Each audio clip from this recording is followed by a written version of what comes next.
Hi hello నమస్తే welcome to విజయ మా ఊరు ఆడియో బుక్స్ ఛానల్. నేను విజయలక్ష్మిని.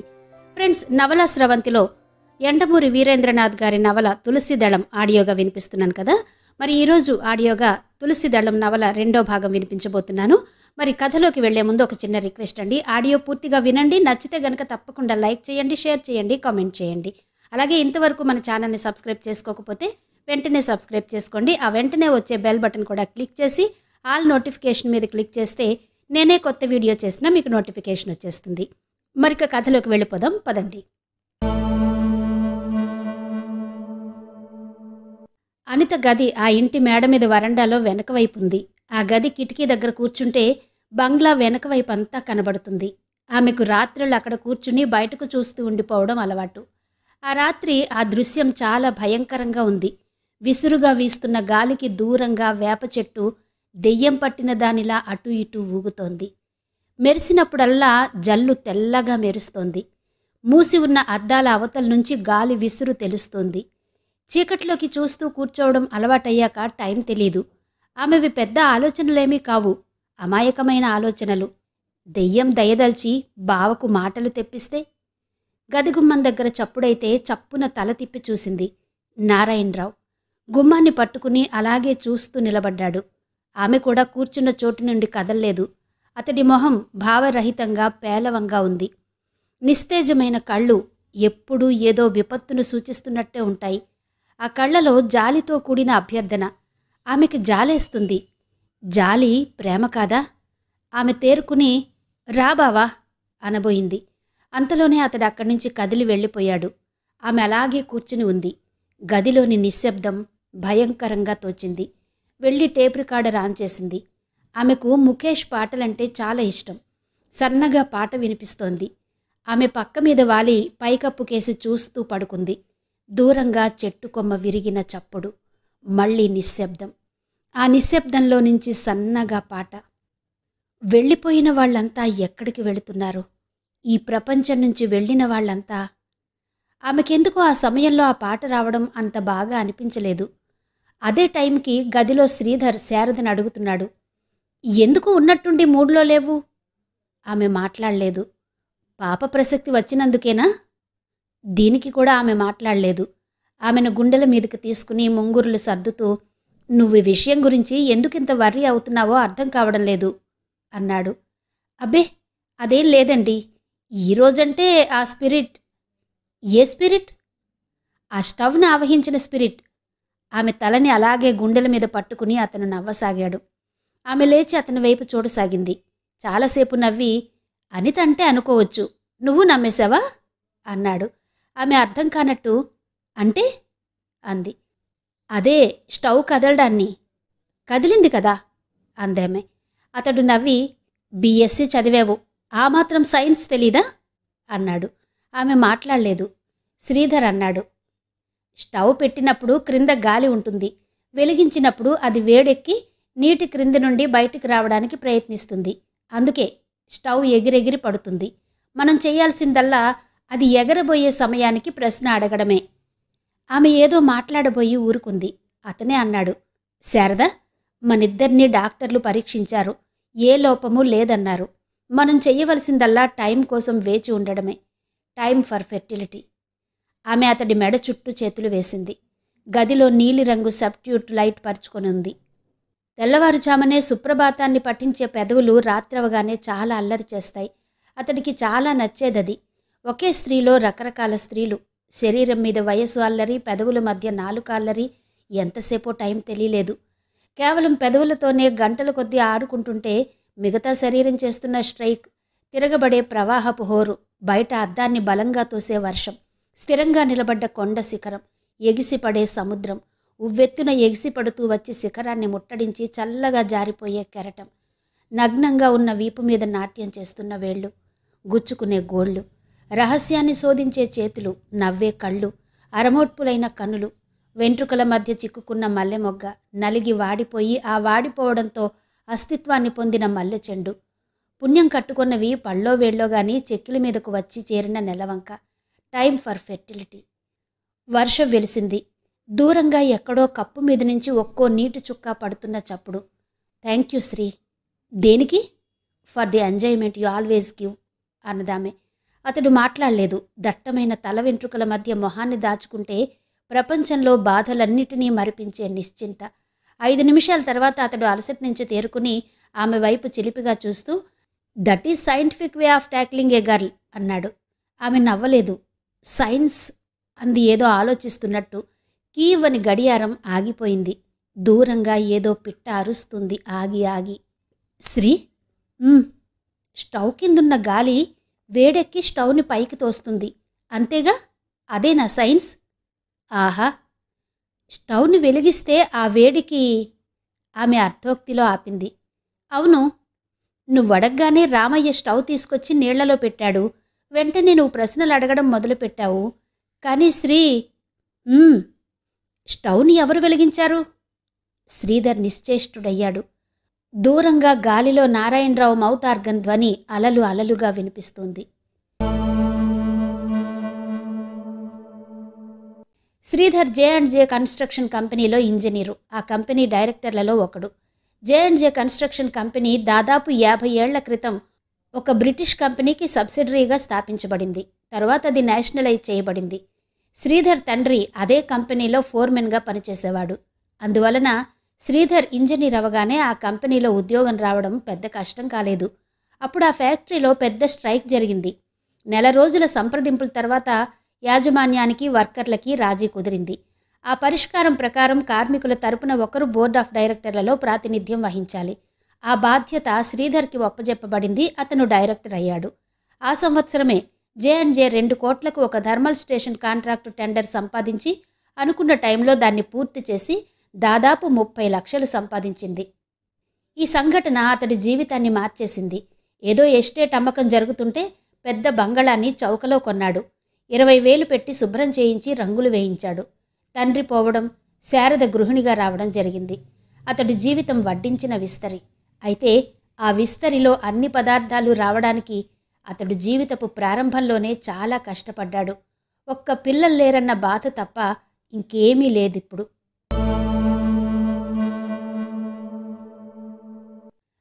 వెళ్ళిన అరగంటకి పిలుపొచ్చింది శ్రీధర్కి ఆఫీస్ నుంచి. వస్తుందని తెలుసు. మేనేజింగ్ డైరెక్టర్ రాబర్ట్ ఫిన్స్ విశాలమైన గదిలో కూర్చుని ఉన్నాడు. అతడికి 60 ఏళ్లుంటాయి. అయినా దృఢత్వం తగ్గలేదు. మడతలు పడ్డ చెక్కిళ్ళు, తెల్లటి జుట్టు. 2 ఎయిర్ కండిషనర్లు చప్పుడు చేయకుండా పనిచేస్తున్నాయి. వెనీషియన్ బ్లైండ్స్ వెనుకున్న అద్దాల మీద నీడ సరళ రేఖలా పడుతోంది. How are you Sridhar? Thank you sir, fine. పైప్లో నుసి యాస్ట్రేలో వేస్తూ అన్నాడతను. యూనియన్కి రిజైన్ చేశావటగా? అతడు మాట్లాడలేదు. చాలా మంచి పని చేశావు అన్నాడు. అతడు విభ్రమంతో తలెత్తి చూశాడు. మేనేజింగ్ డైరెక్టర్ ఒక్క క్షణం మౌనంగా ఉండి చెప్పడం మొదలుపెట్టాడు. మెక్డొనాల్డ్ రాజీనామా చేయడంతో ఎగ్జిక్యూటివ్ డైరెక్టర్ పోస్టు ఖాళీ అయిందని తెలుసుగా. ఎవరిని నియమించాలా అని చూస్తున్నాం. ఇంజనీరు కాబట్టి నిన్ను వెయ్యాలని నేను సజెస్ట్ చేశాను. కానీ అందులో చిక్కుంది. నువ్వు వర్కర్స్ తరపు వాడివి. అందుకే ఇంకెవరినైనా చూడాలనుకున్నాం. J&J ఎగ్జిక్యూటివ్ డైరెక్టర్ అంటే చాలా పెద్ద పదవని, అది నీకు ఈ వయసులో రావడం చాలా అదృష్టమని నేను భావించాను. ఇది ఎలా పరిష్కరించాలా అని ఆలోచిస్తున్న సమయంలో యూనియన్ నుంచి మాకు నోటీస్ వచ్చింది. నిన్ను వాళ్ళు ప్రతినిధిగా తొలగిస్తున్నట్టు. ఎంక్వైరీ చేస్తే నువ్వే దానికి రిజైన్ ఇచ్చినట్టు తెలిసింది. దాంతో మా పని సులభమైంది అన్నాడతను. శ్రీధర్ మొహంలో ఆనందం కనపడలేదు. మీరు నన్ను ఎగ్జిక్యూటివ్ డైరెక్టర్ చేస్తే కార్మికులతో పేచీ వస్తుందని నా ఉద్దేశం. అది కాక ఇది నా వ్యక్తిగత గౌరవానికి సంబంధించిన విషయం కూడా. కేవలం ఎగ్జిక్యూటివ్ డైరెక్టర్ అవ్వడానికే నేను వాళ్ల ప్రతినిధిగా రాజీనామా ఇచ్చానని వాళ్ళు అనుకుంటారు. అది నాకు ఇష్టం లేదు అన్నాడు. కానీ నీకున్న తెలివితేటలకి, చదువుకి ఆ పదవి అంత పెద్దది కాదు అన్నాడతను. వర్కర్లు అలా ఆలోచించరు అన్నాడు శ్రీధర్. రాబర్ట్ నవ్వాడు. ఇదంతా మేము ఆలోచించలేదని ఎందుకు అనుకుంటున్నావు అన్నాడు. అందుకే కొంతకాలం పాటు నిన్ను పట్వారీ స్థానంలో ఉంచి అక్కడి నుంచి ఇక్కడికి ఎగ్జిక్యూటివ్గా తీసుకొస్తాం. అప్పుడిక ఏ సమస్య ఉండదు అన్నాడు రాబర్ట్. శ్రీధర్కి ఒక్క క్షణం తను వింటున్నది కలో నిజమో అర్థం కాలేదు. J&J సిస్టర్ కంపెనీ ప్యారిస్లో ఒకటి. అక్కడ డైరెక్టర్ పట్వారీ. కొంతకాలం పాటు తను ప్యారిస్లో ఉండబోతున్నాడు J&J ఎగ్జిక్యూటివ్ డైరెక్టర్గా. అతి కష్టం మీద అతడు ఆనందాన్ని అణుచుకున్నాడు. స్వశక్తి మీద సాధించిన విజయాల ఫలితాలని స్వయంగా ఆస్వాదిస్తే గానీ అందులో ఆనందం తెలియదు. సాధ్యమైనంత త్వరలో నువ్వు బయలుదేరవలసి ఉంటుంది పాస్పోర్ట్ ఉందా అడిగాడు రాబర్ట్. అతడు తలూపి లేచి షేక్ హ్యాండ్ ఇచ్చాడు. Thank you sir, really thank you. బయటకు రాబోతూ గుమ్మం దగ్గర ఆగి వెనక్కి తిరిగి అడిగాడు. మీరు నా మీద ఎందుకింత అభిమానం చూపిస్తున్నారు అని. రాబర్ట్ క్షణం మాట్లాడలేదు. కుర్చీలో నుంచి లేచి వెనీషియన్ బ్లైండ్స్ దగ్గరకు వెళ్ళాడు. బ్లైండ్స్ నీడలు అతడి మొహం మీద అడ్డంగా గీచిన గీతల్లా పడుతున్నాయి. చేతులు రెండూ ప్యాంటు జేబుల్లో పెట్టుకుని బయటకు చూస్తూ చాలాసేపు ఉండిపోయాడు. తర్వాత వెనక్కి తిరిగి నెమ్మదిగా అన్నాడు. 24 ఏళ్ల వయసులో ప్లేన్ యాక్సిడెంట్లో చచ్చిపోయిన నా కొడుకు నీలా ఉండేవాడు కాబట్టి అన్నాడతను.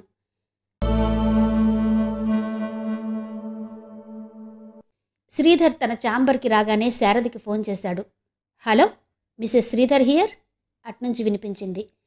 అతడి మనసంతా ఆనందంతో నిండి ఉంది. లోపల నుంచి ఊబుకి ఊబుకి వస్తుంది. ఎంత ఆపుదామనుకున్నా ఆగటం లేదు. స్వరంలో అదేం కనబడకుండా మామూలుగా ఉండడానికి ప్రయత్నిస్తూ శారు అన్నాడు. మీరా? నేనే. ఒక విషయం చెప్పు. నేను ఇంటి నుంచి బయలుదేరాక నువ్వు పూజ గదిలోకి వెళ్ళి దేవుణ్ణి ప్రార్థించావు కదూ? నేను మీకు తెలుగు సినిమా హీరోయిన్లాగా కనబడుతున్నానా అట్నుంచి వినిపించింది. అతడు నవ్వుతూ నా ప్రశ్నకి సమాధానం అది కాదు అన్నాడు. ఇంతకీ ఏమైంది చెప్పండి అందామె భర్త కంఠంలో వినిపిస్తున్న ఆనందాన్ని గుర్తించి. మై స్వీట్ హార్ట్, విను. We are flying to Paris. అవతల ఊపిరి బిగబట్టిన ధ్వని. ప్యారిస్? ప్యారిస్.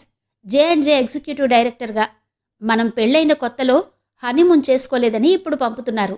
1-2 సంవత్సరాల తర్వాత వెనక్కి వచ్చేస్తాం. మళ్ళీ ఇక్కడే కంటిన్యూ అవుతాం చెప్పాడతను.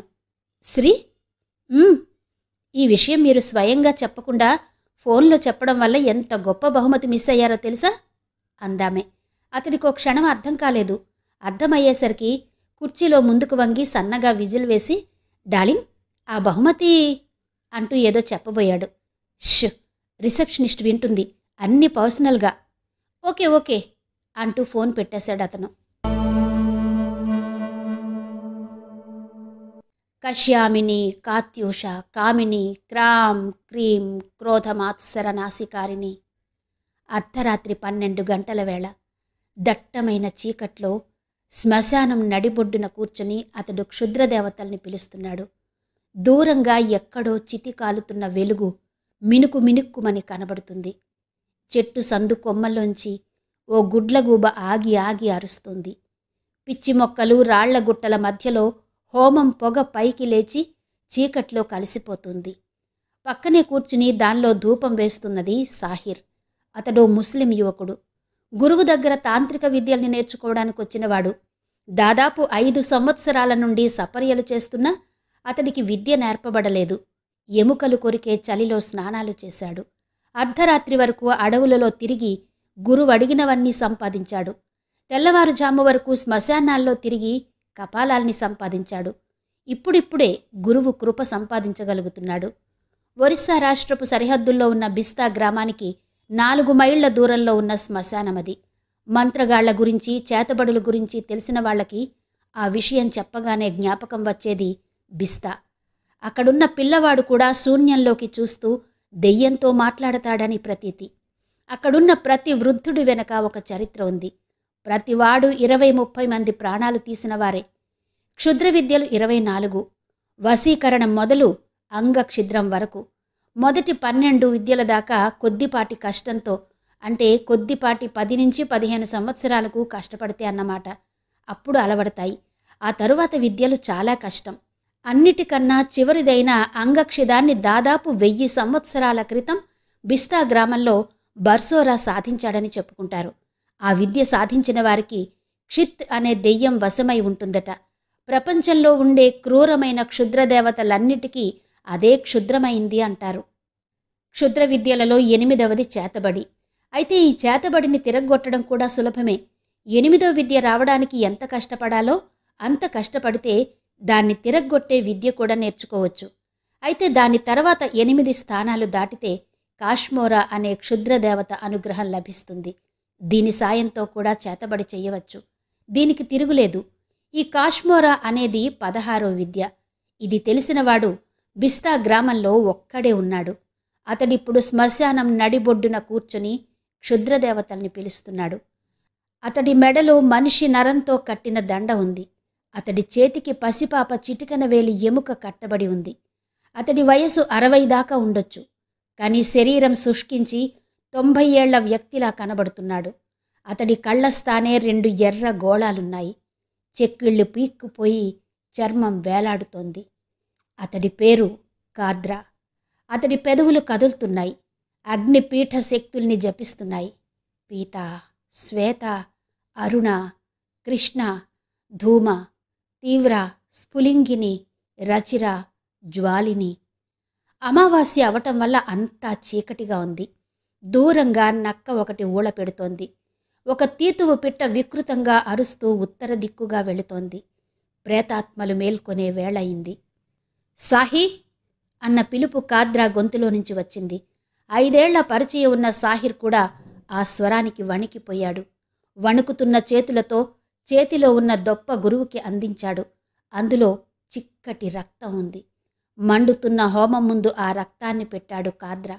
క్షిత్ పిలిచాడు. క్షిత్ రాలేదు. కోపంతోనూ ఉక్రోషంతోనూ కాద్రా మొహం ఆ మంటల ఎరుపులో మరింత ఎర్రబడింది. క్షిత ఎలుగెత్తి అరిచాడు. శ్మశానమంతా ఆ స్వరం ప్రతిధ్వనించింది. మనిషి రక్తం కోసం ప్రేతాత్మలు ఆ చుట్టుపక్కల తిరిగాడడం 5 సంవత్సరాల ఉపాసనతో సాహిర్కి స్పష్టంగా కనిపిస్తుంది. అయినా క్షిత్ రాలేదు. అప్పటికి నెల నుంచి కాద్రా కఠిన ఉపవాసంతో ఉన్నాడు. ఎన్ని జంతువుల్ని బలి ఇచ్చాడో లెక్కలేదు. అందరూ దేవతలు వస్తున్నారు, క్షిత్ తప్ప. 1000 సంవత్సరాల తర్వాత మనిషిని ఆవహించడానికి ఆ క్షుద్రదేవుడు వస్తాడా? మారణహోమం జరగబోతోందా? దూరంగా వెలుగు చుక్క పొడిచింది. కాద్రా దొన్నెలో రక్తాన్ని అష్టభైరవులకు సమర్పించాడు. అతడు పిలవగానే అదృశ్య రూపంలో రురుడు, చండ్రుడు, కాపాలి, కాలుడు మొదలైన వారు వచ్చారు. సాహిర్ చూస్తూ ఉండగానే రక్తం అదృశ్యమైపోయింది. సాహి అరిచాడు కాద్రా. ఈసారి వచ్చే అమావాస్యతో నేనో క్షితో తేలిపోవాలి.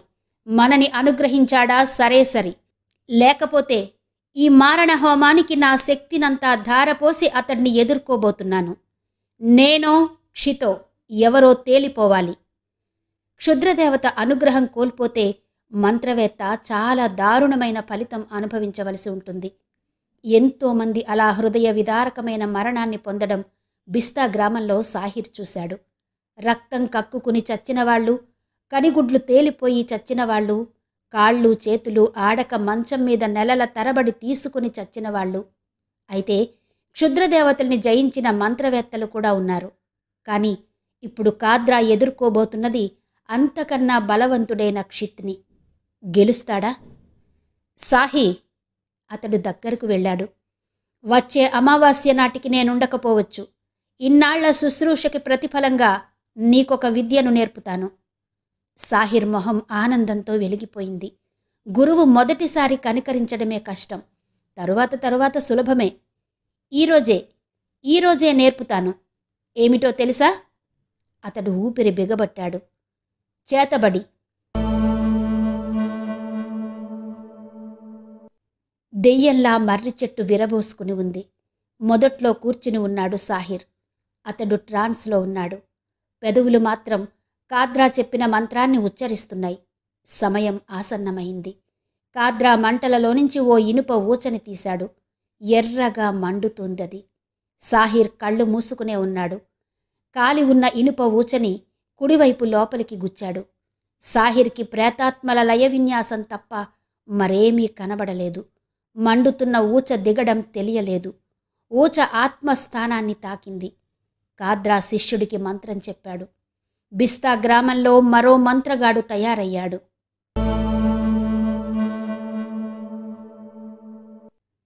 జే&జే యూనియన్ హడావిడి తారస్థాయినందుకుంది. శ్రీధర్ రాజీనామాతో ఏర్పడిన ఖాళీ భర్తీ చేయడానికి కోటయ్యతో పాటు యాదగిరి కూడా పోటీ చేస్తున్నాడు. బలాబలాలు సమంగా ఉన్నాయి. శ్రీధర్ ఉన్నప్పుడు సంగతి వేరు. అతడు వెళ్ళిపోవడంతో అతడి వర్గం కూడా చీలిపోయింది. అయితే శ్రీధర్ వీటి గురించి పట్టించుకోలేదు. అతను ఫారిన్ వెళ్ళిపోయే ప్రయత్నంలో ఉన్నాడు. ఇరువైపులా ప్రచారం ముమ్మరంగా సాగుతోంది. అప్పటికి లీడర్ ఎన్నిక ఇక ఒకరోజే ఉంది. ఇరు వర్గాలు ప్రొసెషన్ లేవదీశాయి. ఒకే సమయానికి 2 గుంపులు ఫ్యాక్టరీ గేటు దగ్గర కలుసుకున్నాయి. నినాదాలు ఎక్కువయ్యాయి. శ్రీధర్, రాబర్ట్, ఆయన మనవరాలు, ఇంకా ఫ్యాక్టరీలో ఆఫీసర్లు అంతా కారిడార్లోకి వచ్చి చూస్తున్నారు. కోటయ్య గుంపులో నుంచి ఎవరో ఒక సోడా సీసా యాదగిరి గుంపులోకి విసరడంతో పరిస్థితి విషమించింది. కోటయ్య గుంపులోనూ యాదగిరి గుంపులోనూ ఉన్నట్టుండి అందరి చేతుల్లోకి ఆయుధాలొచ్చాయి. రాబర్ట్ మనవరాలి చేతిని గట్టిగా పట్టుకున్నాడు. 10 ఏళ్ల పాప వింతగా చూస్తుంది. శ్రీధర్ అరే అన్నాడు. ఇంకెవరో ఇంజనీర్ పోలీసులకి ఫోన్ చేయడానికి లోపలికి పరిగెత్తాడు. రేయ్, సవాల్ రా, సవాల్. సింగిలా, గ్రూప్ ఫైటింగా అరుస్తున్నాడు కోటయ్య. అతడు తాగి ఉన్నాడని తెలుస్తూనే ఉంది. శ్రీధర్ మనసు వికలమైంది. జే&జే కాబోయే డైరెక్టర్ వాళ్లలో ఉన్నాడు. తను ఎంతో గౌరవప్రదంగా నిర్వహించిన పోస్ట్ అది. అతడి ఆలోచనల్ని తెంపుతూ యాదగిరి పెట్టిన కేక వినిపించింది. ఆ గుంపులో నుంచి అతడు బయటకు వచ్చాడు. మిగతా వారందరూ ప్రేక్షకులే అయ్యారు. యాదగిరి తన దగ్గరకు రాగానే చప్పున లోపల నుంచి కత్తి తీశాడు కోటయ్య. చుట్టూ ఉన్న వాళ్లంతా దిగ్భ్రాంతులయ్యారు. యాదగిరి కూడా ఒక్క క్షణం విస్తుపోయి అంతలోనే తేరుకుని రేయ్ అని అరిచి ముందుకు దూకాడు. మిగతాదంతా క్షణంలో జరిగిపోయింది. కోటయ్య బలంగా చెయ్యి వెనక్కి లాగి వెంటనే 2 పోట్లు, ఒకటి కడుపులోనూ ఇంకొకటి డొక్కలోనూ పొడిచాడు. కొంచెం సేపటి వరకు అక్కడ గాలి స్తంభించింది. గిలగిలా కొట్టుకుంటున్న యాదగిరి శరీరమే చప్పుడు చేస్తోంది. తర్వాత అది ఆగిపోయింది. యాదగిరి తాలూకా గుంపు రెచ్చిపోయి కదిలే సమయంలో పోలీస్ సైరన్ వినిపించింది. అదే వినిపించకపోతే ఆ రోజక్కడ మారణహోమం జరిగి ఉండేదే. పోలీసుల అలికిడి వినిపించగానే కోటయ్య కదిలాడు. చేతిలో ఉన్న కత్తి కింద పడేశాడు. బహుశా అతడికి జరగబోయేదంతా ఉరికంబము, శిక్ష అంతా కనబడి ఉంటుంది. పోలీసులు వ్యాన్లోంచి దిగుతూ ఉంటే జువ్వలా ఇంకో వైపుకి పరిగెత్తబోయాడు. కానీ అట్నుంచి ఇంకో జీపు రావడం చూసి ఫ్యాక్టరీలోకి పరుగు తీశాడు. 4 వైపుల నుంచి విజిల్స్ వినిపించడంతో బెదిరిపోయి ఒక్క క్షణం ఆగాడు. చావు ధైర్యం అతడి మొహంలో స్పష్టంగా కనబడింది. ఒక్క ఊపులో విసురుగా శ్రీధర్ వాళ్లు నిల్చున్న వైపుకి గాలిలా దూసుకొచ్చాడు. ఏం జరుగుతుందో అందరూ గ్రహించబోయే లోపుగానే రాబర్ట్ చేతిని పట్టుకుని అమాయకంగా నిలబడి ఉన్న పాపని 2 చేతుల్లోకి తీసుకుని అదే వేగంతో ఫ్యాక్టరీ ఆవరణలోకి పరిగెత్తసాగాడు. అందరూ క్షణం నిశ్చేష్టులయ్యారు. ముందుగా తేరుకున్నది శ్రీధర్. ఆగు అని అరుస్తూ వెనకే పరిగెత్తాడు. కోటయ్య చేతుల్లో పాప గిలగిలా కొట్టుకుంటోంది. వెనకే ఉన్న రాబర్ట్ ఇంకా షాక్ నుంచి తేరుకోలేదు. ప్లేన్ యాక్సిడెంట్లో కొడుకు కోడలు చనిపోతూ అతనికిచ్చిన ఒకే ఒక గుర్తు ఆ పాప. అతడామెని తన ప్రాణం కన్నా మిన్నగా చూసుకుంటాడని అందరికీ తెలుసు. అతడలా నిశ్చేష్టుడై నిలబడి ఉండగానే కోటయ్య పాపతో సహా క్రేన్ పైకి ఎక్కసాగాడు. వెనకే శ్రీధర్. కోటయ్య పై వరకు ఎక్కి అరిచాడు. ఖబర్దార్, ఎవరైనా ముందుకొస్తే పాపని విసిరేస్తాను. 50 అడుగుల ఎత్తు నుంచి అరవడం అందరికీ స్పష్టంగా వినిపించింది. పోలీసులు ప్రేక్షకులే అయ్యారు. అందరూ ఇక్కడి నుంచి వెళ్ళిపోవాలి, ఒక్క జీప్ మాత్రం ఉంచాలి, లేకపోతే అంటూ పాపని నొక్కిపట్టాడు. పాప చేసిన ఆర్తనాదం అందరి గుండెల్ని కలచివేసింది. పోలీస్ ఇన్స్పెక్టర్ మైక్ అందుకున్నాడు. నువ్వెక్కడికి తప్పించుకోలేవు, కిందికి దిగిరా, శిక్ష తక్కువ పడుతుంది అని. దానికి ప్రతిగా 1 నిమిషం టైం ఇస్తున్నాను అన్న సమాధానం వినిపించింది. పెద్ద గోడకు క్రేన్ ఆనించి ఉంది. దాని క్రిందంతా విశాలమైన మైదానంలా ఉంది. పైకి చేరిన కోటయ్యకి కిందున్న మనుషులంతా గుంపులా కనిపిస్తున్నారు.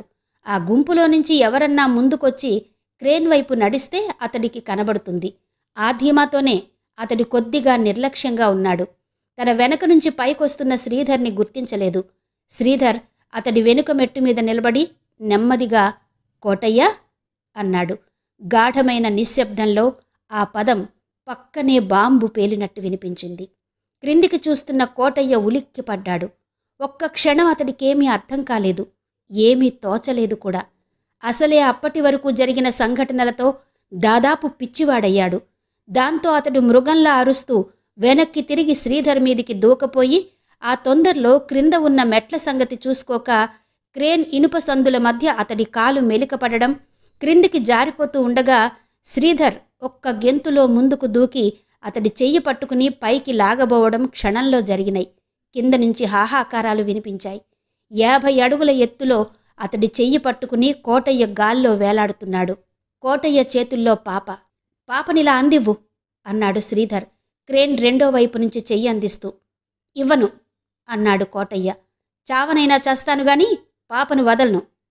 ఒంటి చేతి మీద తన బరువుని కోటయ్యని మోయవలసి రావడం వల్ల చెయ్యి లాగుతోంది. ఇంకెంతోసేపు పట్టుకుని ఉండలేడు. అందరం పడిపోతాం అన్నాడు శ్రీధర్. అయినా సరే అన్నాడు కోటయ్య. ఒక్క క్షణం ఏం చెయ్యాలో తోచలేదు.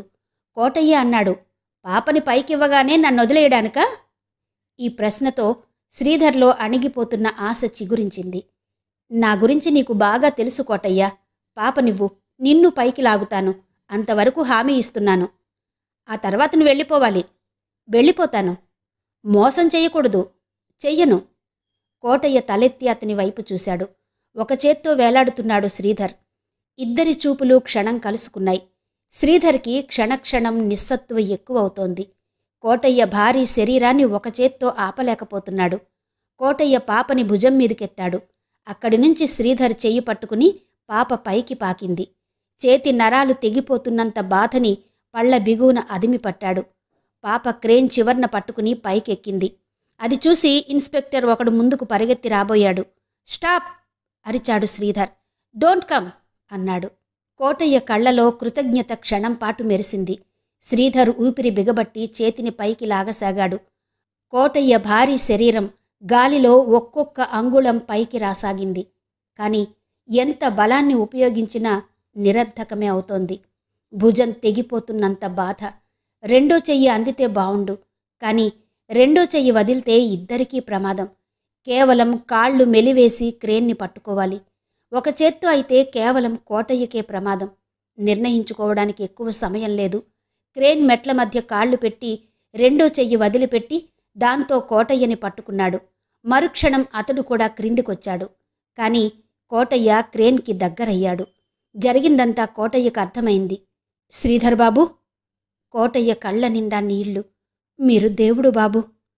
కాని దేవుడు కనికరించలేదు. కోటయ్య కాలు పెట్టిన చోట బోల్ట్ వదులుగా ఉంది. అది చూసుకొని అతడు పట్టుదొరికిన ఆనందంతో దానిమీద బరువాంచి శ్రీధర్ని తన కూడా లాక్కున్నాడు. అతడికి పట్టుదొరికిందన్న ఉద్దేశ్యంతో శ్రీధర్ తన చేతిని వదిలిపెట్టాడు. ముందు కోటయ్య, వెనకే శ్రీధర్. ఎవరో కెవ్వున అరిచారు. చెవులలోకి రివ్వున వీస్తున్న గాలి. ఆధారం దొరక్క కొట్టుకుంటున్న కాళ్ళు చేతులు. భూమి ఆహ్వానిస్తున్న భూమి. క్షణంలో పటేల్న తగలబోయే భూమి. 1 సెకండ్. ఒక్క క్షణమే. Split second. తలకిందులుగా జారిపోతూ ఉంటే శరీరం తేలికైన అనుభూతి. అరక్షణం ముందుగా క్రిందికి జారుతున్న కోటయ్య నూతిలోకి బొక్కెనలా చుట్టూ చూస్తున్న వాళ్ల ఆకారాలు అస్పష్టంగా, భూమి మీద ఉన్న చిన్న చిన్న మిషన్లు చెల్లా చెదురుగా. దఢేల్న శబ్దం. అరుపు. కోటయ్య పడిపోయాడు. తల నేలకి కొట్టుకుంది. ఫౌంటైన్లోంచి చిమ్మినట్టు రక్తం మడుగు. ఇంకా తయారవలేదు. తను పడిన తర్వాత తయారవుతుందేమో. అయిపోయింది. ఇక 2 సెకనులు. ఎర్రటి ఎరుపు. రేపటి న్యూస్ పేపర్లలో ఈ దారుణాల గురించి పడుతుందా? స్పృహ తప్పుతోందా? తప్పిన స్పృహలో నుంచి ప్రాణం పోతుందా? ఒక్క క్షణంలో ఎన్ని ఆలోచనలు. ఇక ఒక్క సెకనే. అతడు గాలిలో చప్పున డైవ్ చేశాడు. తల పైకి వచ్చి వెల్లకిలా పడేలా మెత్తటి కోటయ్య శరీరం మీద వెల్లకిలా అతడు. సాంబయ్యకి 100 అడుగుల దూరంలో సాహిర్ నడుస్తున్నాడు. చాలా జాగ్రత్తగా అతన్ని గమనిస్తూ నడుస్తున్నాడు. దాదాపు అరగంట నుంచి అతడిని వెంబడిస్తున్నా కావలసింది దొరకడం లేదు. సాహిర్కి కావలసింది కూడా పెద్ద విషయమేమీ కాదు. సాంబయ్య కుడికాలితో తొక్కిన మట్టి. అవును, మట్టి. సాంబయ్యని 1 రోజులలో చంపుతానని చెప్పి అతడు సాంబయ్య ప్రత్యర్థి దగ్గర 100 రూపాయలు తీసుకున్నాడు. 100 రూపాయలకి ప్రాణాలు తీయడం బిస్తా గ్రామవాసులకి సర్వసాధారణ విషయమే. అయితే ఇప్పుడు అది అంత సులభ సాధ్యమైన విషయంగా కనబడ్డం లేదు. సాంబయ్య నడకలోనే ఆ మెలిక ఉంది. అడుగు తీసి అడుగు వేసేటప్పుడు మట్టి అడుగు జాడని కప్పివేసేట్టు నడుస్తున్నాడు. చేతబడుల భయం ఉన్న పల్లెటూళ్లలో చిన్నప్పట్నుంచి పిల్లలకి ఇలా నడవడం నేర్పుతారు. సాహిర్కి ఏం చెయ్యాలో తోచడం లేదు. అంతలోనే సాంబయ్య ఇల్లు చేరుకుని లోపలికి వెళ్ళిపోయాడు. సాహిర్ నిరాశతో ఇంటికొచ్చేశాడు. కాద్రా అతడి కోసం చూస్తున్నాడు. ఆ గది మధ్యలో ముగ్గు వేసి ఉంది. ముగ్గు మధ్యలో చిన్న ఎముక, చీపురు, పక్కనే ఒక పాత్ర ఉన్నాయి. ఆ పాత్రలో సింహం మూత్రం ఉంది. పాత్ర పక్కనే చిన్న తెల్లటి గుడ్డ పరిచి ఉంది. దానిమీద ఒక వెంట్రుక ఉంది. అది అడవి పందిది. సింహపు మూత్రము, అడవి పంది వెంట్రుక చేతబడులలో చాలా ముఖ్యమైన పాత్ర వహిస్తాయి. పూనా జూలో అధికారులు వారానికి ఒకరోజు ఈ 2 వస్తువుల్ని అమ్ముతారు. వీటి కోసం క్యూలో నిలబడతారు. ఏవైంది? అడిగాడు కాద్రా. సాహిర్ జరిగింది చెప్పాడు. కాద్రా భ్రుకుటి ముడిపడింది. మట్టి దొరకలేదా అన్నాడు. మట్టి దొరక్కపోయినా చేతబడి చెయ్యవచ్చు. కాని అంతవరకు ఇంకా సాహిర్కి చెప్పలేదు. అతడింకా నేర్చుకునే స్థితిలోనే ఉన్నాడు. ఏం చేశావు? అడిగాడు సాహిర్ని. అతడు తెల్లమొహం వేశాడు. అక్కడే ఉన్న సాంబయ్య ప్రత్యర్థి కాద్రా వైపు తిరిగి, మీరు చెయ్యండి అన్నాడు. కాద్రా మొహం కఠినంగా మారింది. ఒకడొప్పుకున్నాక ఆ పనిని ఇంకొకడు చెయ్యడం బిస్తా సంప్రదాయానికే విరుద్ధం. అతడి కళ్లలో ఎరుపు చూసి, పోనీ వదిలేసుకుంటానులేండి అన్నాడు. సాహిర్ మొహం చిన్నబోయింది. మొట్టమొదటిసారి ప్రయోగించబోయే ప్రయత్నం ఇలా విఫలమవుతున్నందుకు. వాణ్ణి నాశనం చెయ్యడమే కదా మీ ఉద్దేశం అన్నాడు. అవును. వాడి ఆస్తి గేదెలే కదా తలూపాడతను. సాహిర్ తేలిగ్గా శ్వాస పీల్చుకుని, వాటిని వట్టిపోయేట్టు చేస్తాను అన్నాడు. ఆ రాత్రి 12 గంటల ప్రాంతంలో సాహిర్ సాంబయ్య పశువుల కొట్టంలో ఉన్నాడు. నెమ్మదిగా ఏమాత్రం చప్పుడు కాకుండా అతడు ప్రతి గేదె దగ్గరకు చేరి గోరుతో కొమ్ము మీద గోకి ఆ పొడిని కొద్ది కొద్దిగా స్వీకరిస్తున్నాడు. ఇది జరిగిన 10 రోజులకి సాంబయ్య వట్టిపోయిన పశువుల్ని కటిక దుకాణానికి అమ్మేసి బికారైపోయాడు. ఇది బిస్తా చరిత్ర. ఇంత దారుణంగా ఉంటుంది. ఇంతవరకు యండమూరి వీరేంద్రనాథ్ గారి తులసి దళం నవల ఆడియో 2వ భాగం విన్నారు కదా. మిగిలిన కథ తరువాతి భాగాల్లో వినిపిస్తాను. మరి ఈ వీడియో మీద మీ కమెంట్స్ తప్పకుండా నాకు తెలియచేస్తారు కదూ. అలాగే లైక్ చేయడం మాత్రం మర్చిపోవద్దు. మరి మరో భాగంతో మళ్ళీ మీ ముందుకు వస్తాను. అంతవరకు సెలవు. నమస్తే.